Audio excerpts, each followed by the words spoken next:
Mayong adlaw sa tanan. Atong katunan og tan-awon ang kalahian sa mga mosunod nga mga terminolohiya. Alumna, Alumni, Alumnus, ug Alumnae.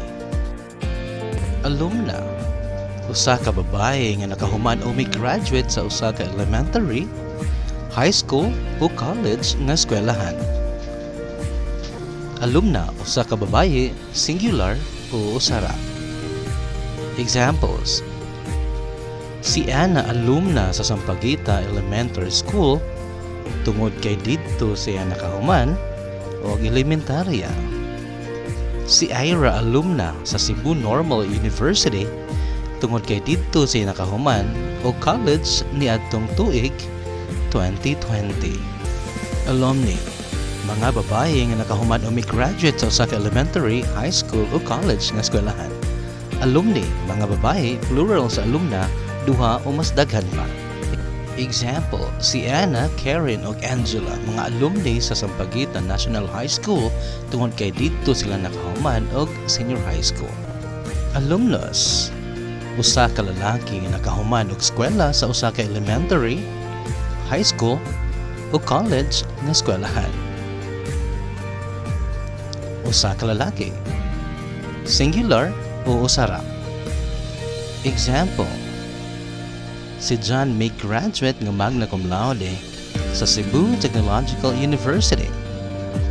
Alumnus na siya sa maong eskwelahan. Alumni, grupo sa mga lalaki o sagol-sagol nga mga babae o lalaki nga nakahuman og eskwela sa usa ka elementary, high school o college nga eskwelahan. Mga lalaki, plural sa alumnus, duha o mas daghan pa. Sagol-sagol nga mga babae ug lalaki, duha o mas daghan pa. Examples: si John, Mike ug Kyle, mga alumni sa University of Cebu.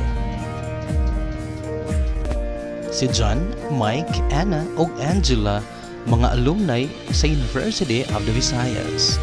Sobra pa sa duha, sagol-sagol nga mga babae o lalaki. Akong balikon.